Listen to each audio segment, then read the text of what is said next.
Boa noite, meus amigos. Como diz a Andréia, segunda-feirinos. É isso? Sim. Para o nosso Evangelho no Lar, nós aqui na nossa casa, vocês nas suas casas, estamos juntos. Olá, Sheila, boa noite. Para todos vocês que já estão aqui com a gente, Maria Luísa, a Isa, nós vamos fazer uma leitura e depois passamos a palavra para a Andréia trazer a mensagem.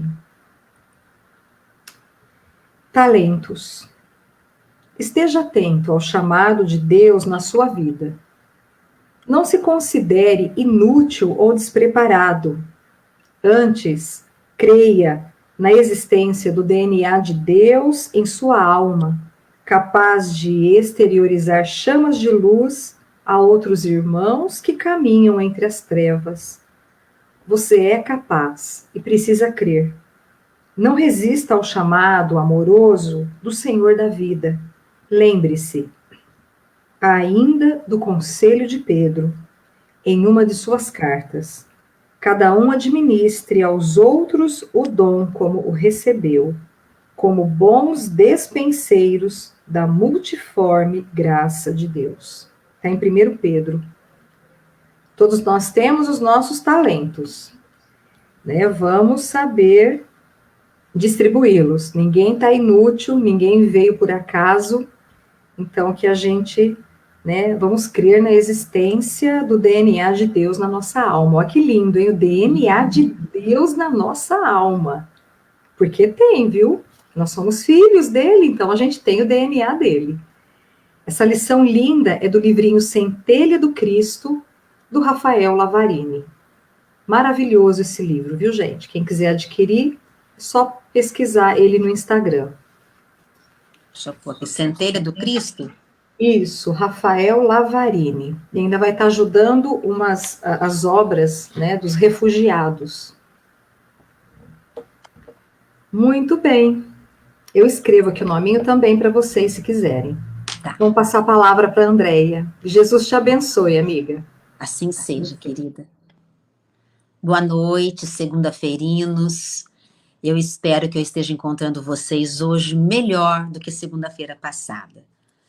Eu estava ouvindo a Elaine falar sobre os talentos e na hora eu me questionei, até me emocionei. Por que que a gente enterra os talentos, né? A gente vê que a gente às vezes tem tantos talentos para serem trabalhados e eles são enterrados. E a gente vê também na sociedade da gente, né, que a gente está inserido, tantas pessoas que tinham tantas oportunidades de fazer tanta coisa pelo povo, enterrando seus talentos, usando de forma errônea. Bom, mas o assunto hoje é sobre o bem e o mal.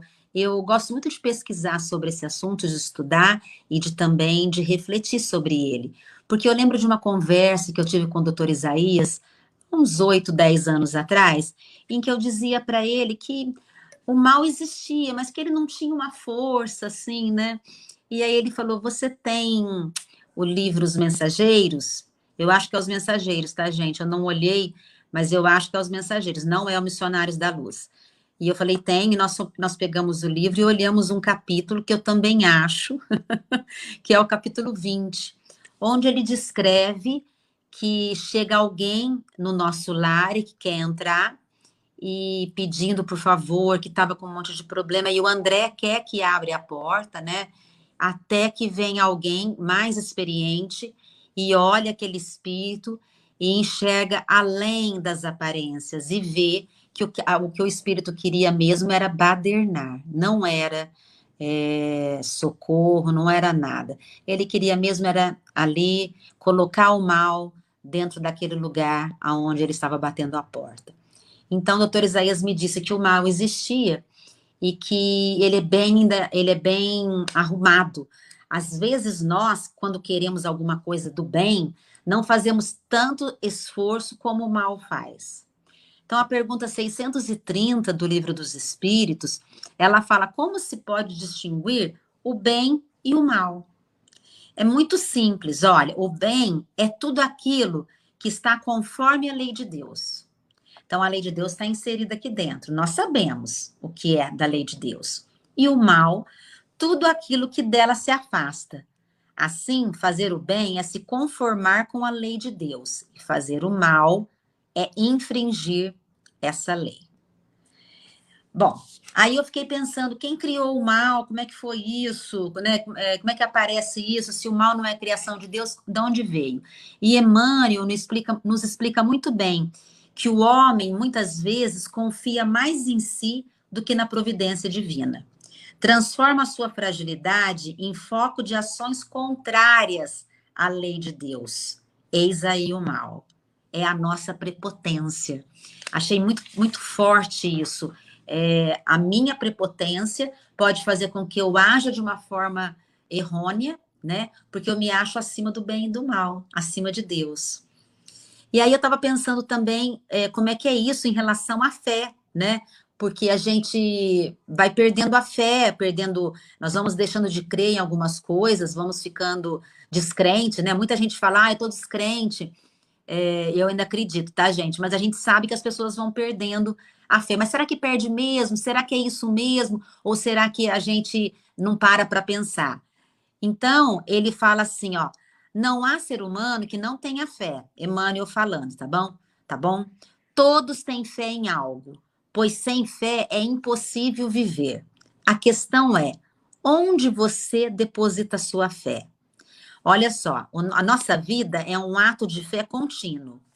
Exemplo, atravessar as ruas, andar de avião.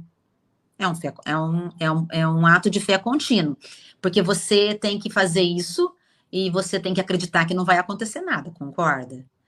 Às vezes eu lembro quando o Sérgio fala assim para mim, não fique preocupada se você bater o carro, né? Tem seguro, não sei o que lá. A gente não pensa todas as manhãs antes, e se eu bater o carro, né? Ou seja, eu tenho confiança, eu tenho fé, que eu vou dirigir direitinho, que eu vou parar nas esquinas e assim por diante. E que também estou amparada, quer dizer, as coisas não acontecem porque eu estou desamparada, mas também estou amparada. Eu lembro que no ano nós estamos em 2021, então é 2020? Não, 2019 também não, acho que é 2018. Depois do o meu aniversário foi num domingo, isso mesmo, 2018. Foi o ano que a minha mãe teve um infarto também. Olha quanta coisa. Eu fiz o aniversário num domingo, e aí na segunda-feira eu estava de férias e eu saí de carro para ir à ginástica. Eu já tinha voltado da ginástica, não me lembro, e eu atropelei uma moto. Aquilo foi assim para mim uma tristeza, né? Eu parei o carro na hora, na Avenida Brasília, que é um lugar super movimentado, e eu sentei no chão com a moça que eu derrubei da moto. E ali meus pais vieram, o Sérgio não estava em São João, e a minha mãe já estava infartando ali, mas a gente não sabia. Então, tudo isso aconteceu, eu fiquei bastante tempo ali, depois eu fiquei assustada, porque eu poderia ter tirado a vida de uma pessoa, tudo isso. E depois, à noite, ainda fui ficar no hospital com ela, que ela tinha tido um infarto. E quantas coisas eu pensei naquele dia, né? Quantas provas eu dei para mim mesma do meu equilíbrio, que às vezes eu penso que eu não tenho, mas eu tenho. Da minha fé, que às vezes eu penso que ela vacila, mas eu tenho fé. Então, quantas coisas eu precisei trabalhar comigo naquele 5 de fevereiro, que foi, assim, um divisor de águas, né? Entre entender aquele infarto da mamãe, entender também o atropelamento da moça, entrar entrar dentro de mim, ali dentro, e ver as minhas fragilidades, mas também ver o quanto eu era forte. Então, eu tive que achar a minha fé ali. E ele fala, o Emmanuel, que o problema é quando você confia mais em si mesmo do que em Deus.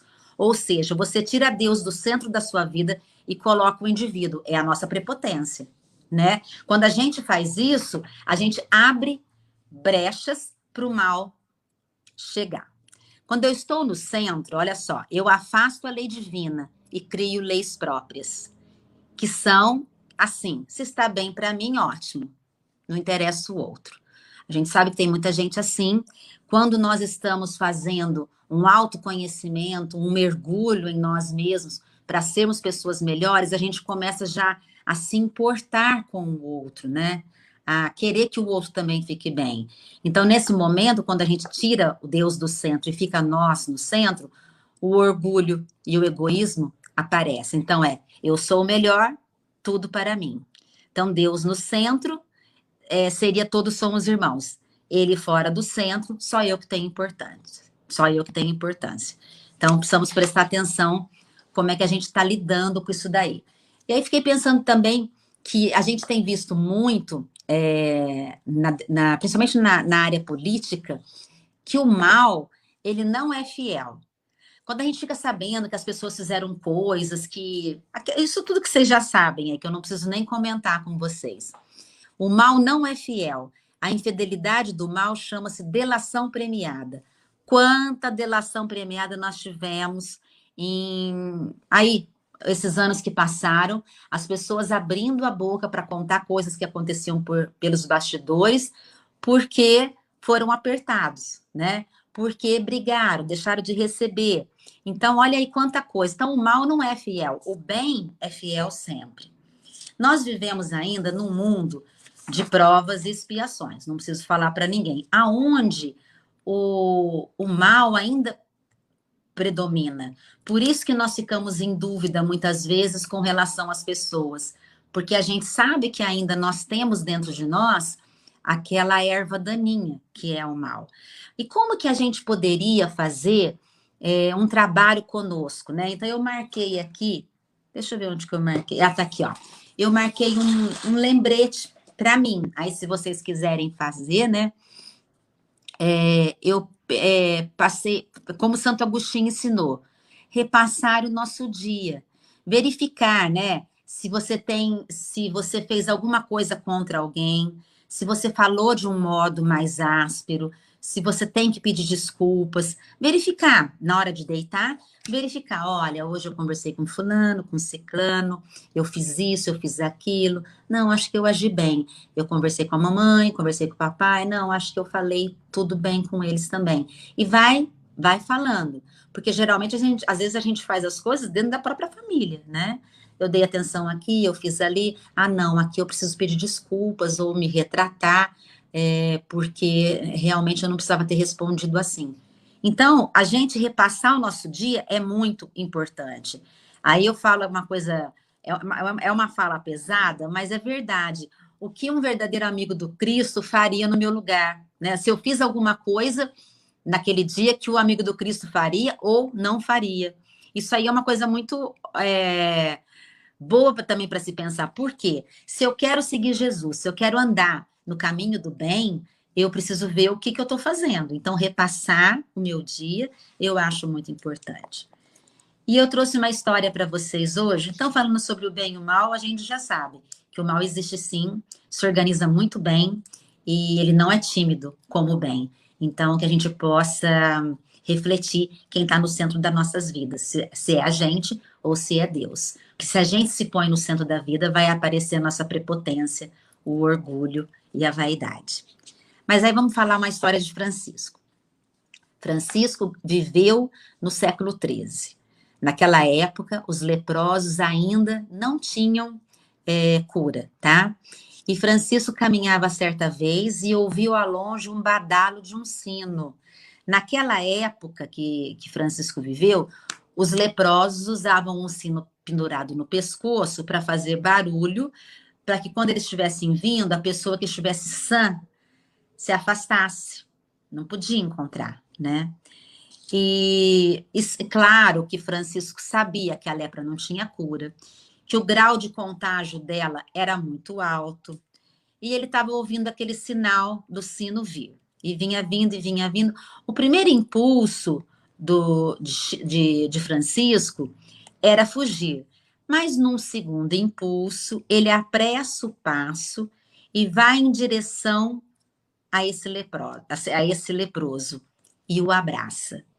Amigos espirituais contam que, ao abraçá-lo, era a figura do próprio Cristo que se faz presente, diz a ele: Francisco, era só isso que eu precisava.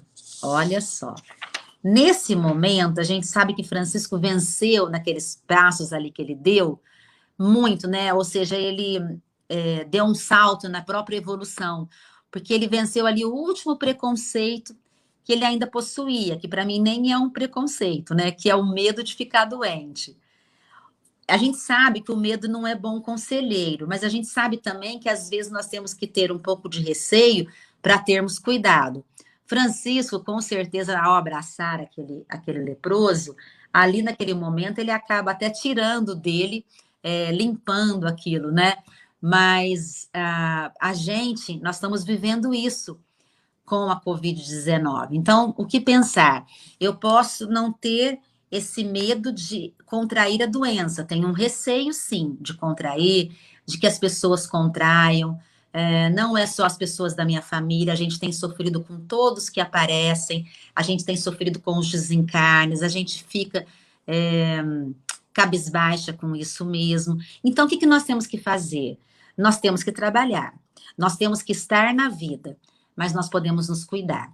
Foi me pedido durante a pandemia, acho que umas 3 vezes, foi até pouco, porque acho que as pessoas ficaram mais receosas, para que eu aplicasse passe. E nós fomos aplicar o passe.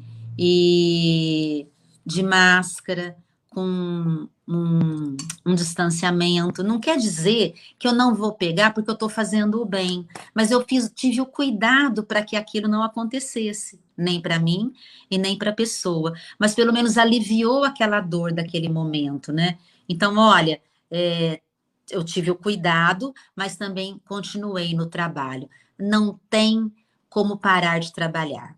Por mais que a gente queira parar de trabalhar, eu quero aposentar.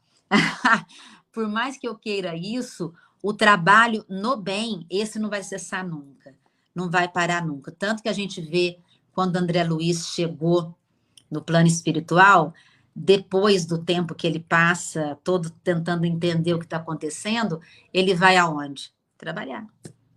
Né? Ele não parou, não parou nunca. Doutor Bezerra de Menezes vai aonde? Trabalhar. Né? Então, tem uma história do Chico, que em 1950, Chico levava comida, tudo que tinha em casa para um pessoal embaixo de uma ponte. E chegou num sábado, né? Chegou um belo sábado, não tinha nada para levar. E o doutor Bezerra de Menezes falou para ele, leve água, põe lá para fluidificar e ofereça água para eles. E ele levou a água, e é claro que teve aqueles que reclamaram. Como? Se você vem todo sábado, você traz comida e hoje você vai trazer água? A água vai nos alimentar? Né? Teve uns que ficaram muito bravos. E uma moça falou, e como que vocês estão reclamando se ele vem todo sábado e traz comida? Agora, hoje ele não tem, o que ele tem é água. Bom, ficou naquele impasse. Quando para um caminhão em cima da ponte e fala assim, ei, vocês aí embaixo, quem é Francisco Xavier? Chico Xavier. Aí ele falou, nossa, fui descoberto pela polícia, né? Porque estava alimentando pessoas que não tinham casa, aquela história que a gente sempre acha que a gente está culpado, né, na história. Aí ele, sou eu preciso falar com o senhor. Pois não, ele foi. Falou, então, o senhor é Francisco Xavier? Sou sim, senhor. O senhor que é ele? Sou sim, senhor. Então, o senhor lembra de um comerciante muito rico de Goiânia que o senhor ajudou quando ele perdeu o filho? Ah, não lembro não, senhor. São muitas pessoas, né? Pois é que ele mandou eu trazer esse caminhão de comida para o senhor. E eu fui na casa do senhor e chamei, e apareceu um senhor de barba lá e falou que o senhor não estava lá, mas que se eu quisesse, ele me ensinava o caminho. E ele me ensinou e eu vim aqui trazer para ele. Aí o Chico falou assim, nossa, entrou ladrão lá em casa. Agora que levaram tudo que já não tem, nada, né? Aí ele falou, o senhor sabe como chama esse senhor que estava no meu jardim? Ah, eu perguntei o nome e ele chama Adolfo Bezerra de Menezes. Então, doutor Bezerra trabalhando, doutor Bezerra desencarnou em 1900, tá? Isso era 1950, doutor Bezerra trabalhando, indicou o caminho e o moço pôde levar um caminhão que dava para alimentar toda a população da cidade e sobrava ainda. Então, gente, se eles estão trabalhando, nós que ainda somos, eu não gosto dessa palavra, Eu ia falar somos mais devedores, mas a gente pode falar nós que ainda queremos chegar num patamar de evolução maior para que possamos ter a tranquilidade no peito. Nós temos que trabalhar e muito, pegar a enxada e não olhar para trás. Então, Chico trabalhou a vida inteira sem ter saúde física para isso. E nós, com saúde física boa, vamos ao trabalho. Eu queria contar para vocês também que às segundas-feiras, quando vai chegando esse horário do nosso Evangelho no Lar, o meu coração saltita de alegria.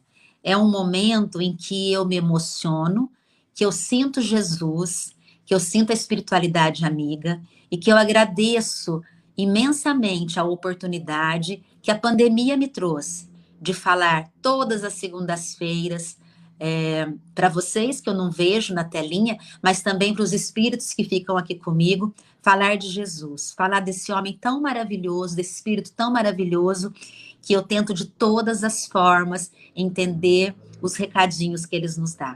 Então eu queria agradecer a você por estar do outro lado da telinha me ouvindo. Isso me incentiva a ser uma pessoa melhor, me incentiva a estudar, a pesquisar, a poder trazer o recado. Então fiquem bem, beijos na alma. Segunda-feira que vem a gente se vê novamente, com certeza. Muito bem. Depois da mensagem, né? Só lembrando a questão do Dr. Bezerra, conta-se que a hora que ele desencarna, ele já lúcido se comunica no próprio velório. E aí ele é levado, né, rapidamente, né, para outros campos, e Celina, que é a colaboradora, vamos dizer assim, o braço direito de Maria, né, aquela que está sempre com a Mãe Santíssima, chega ao encontro do Dr. Bezerra, e aí ela fala, Bezerra, né, você já está preparado, você está bem, mas antes as pessoas querem te cumprimentar. E a hora que ele olha, começam a chegar muitas pessoas, né, Andréia? Começam a chegar muitos espíritos desencarnados e também, talvez, quem não fala ali, mas eu acho que até os que estavam em desdobramento, mas muitos desencarnados. E ele fala, meu Deus, o que é isso? Quem é, né? Quem são essas pessoas, Celina? E ela fala, são todos aqueles que você ajudou na Terra. Então, não precisa nem dizer como foi a recepção do Dr. Bezerra no seu retorno. E ali, então, ele segue com Celina e tem toda aquela questão dele não aceitar ir para outros planos mais altos. Não. E está conosco ainda, acredito que até hoje, porque os 100 anos já se passaram, né? Já tem 20 anos aí na frente. Mas eu acredito que ele ainda está olhando por nós. Eu espero, com certeza. Eu peço para ele das vibrações para os hospitais, doutor Bezerra, Sim. Vamos, impõe a bandeira aí da frente e vamos. Porque sem ele, né, sem esses grandes vultos do nosso lado, realmente fica um pouquinho mais difícil, mas eles estão aí para nos ajudar. Gente, a Sheila também dizendo que ela espera ansiosa segunda para ouvir as lições do Evangelho de Jesus. Nós vamos então agora orar, fazer a nossa vibração. Coloque a sua água aí do lado. Se você tiver oportunidade, feche os seus olhos.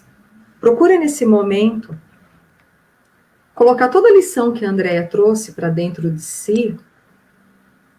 E agora trabalha, né, essas palavras dentro do seu coração, como se fossem gotas de luz caindo e tirando tudo aquilo, né, que nós trazemos de angústias, de tristeza, algum problema que nós tivemos, pessoal, material. Agora é o momento de nós deixarmos isso de lado um pouquinho só. Deixa de lado. Receba do alto essas energias, essa vibração dos espíritos amigos que estão todos os dias especificamente na segunda-feira conosco, mais acentuadamente, fluidificando as nossas águas, os nossos lares, fazendo, né, aquela mudança nesta oportunidade que nós damos para que eles se acheguem, nos envolvam, nos abracem. Muitos de nós, um pouco mais sensitivos, conseguem sentir a espiritualidade, o anjo de guarda, o protetor, aquele santo que você é devoto, não importa o nome que você dê.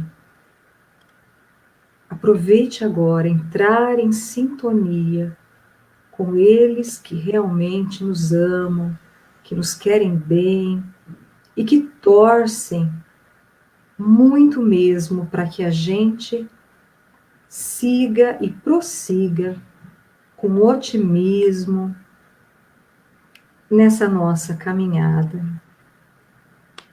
Aproveitemos agora para orar pelos necessitados, pelos enfermos, pelos hospitais da nossa cidade, de outras.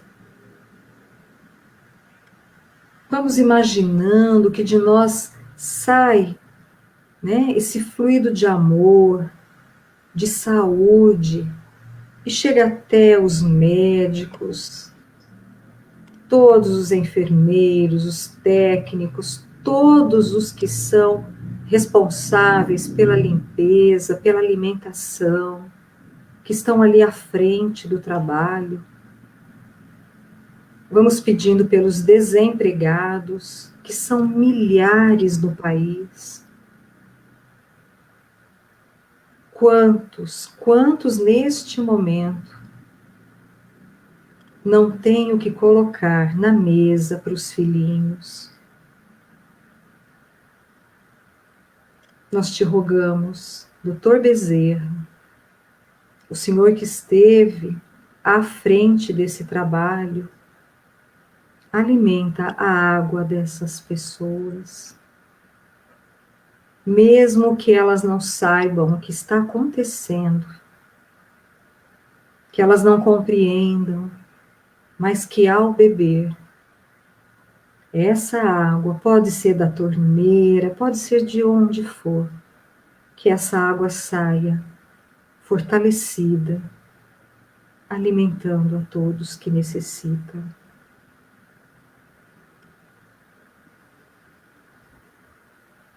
E, Senhor,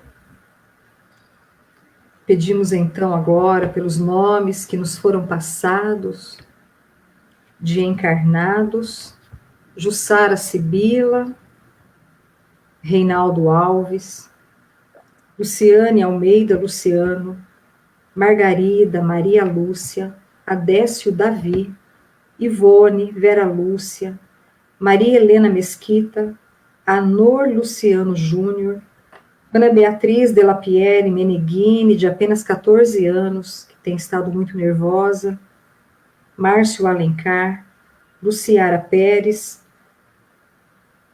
Sueli Caldas Schuber, a grande palestrante, comentarista de Juiz de Fora, também está, né, em processo de Covid.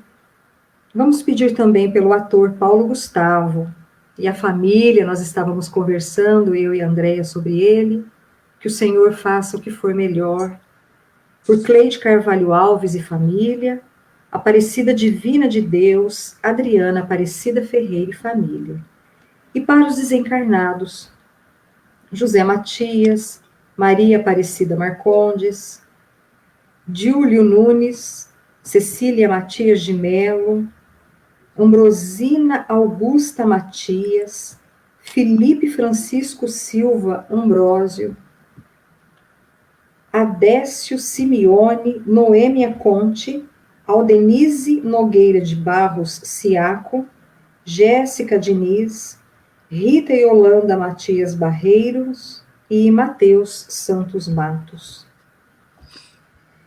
E assim, Senhor, nós encerramos o nosso Evangelho no Lar nesta segunda, agradecendo as oportunidades que tivemos que nós não deixemos os nossos talentos ficarem enterrados, como disse a Andréia, buscando na oração, na palavra, no olhar, seja onde for, tirar eles do fundo da nossa alma e trabalhar em nome de nosso Senhor Jesus. Que assim seja. Assim seja.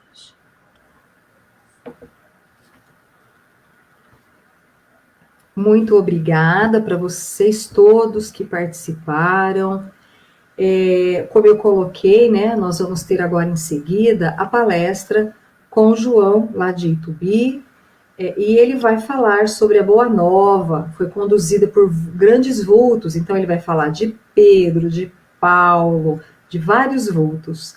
Então eu espero aqueles que puderem estar com a gente daqui a pouquinho também prestigiando o nosso amigo, tá bom? Um grande beijo, Andréia, até segunda, se Deus quiser. Se Deus quiser.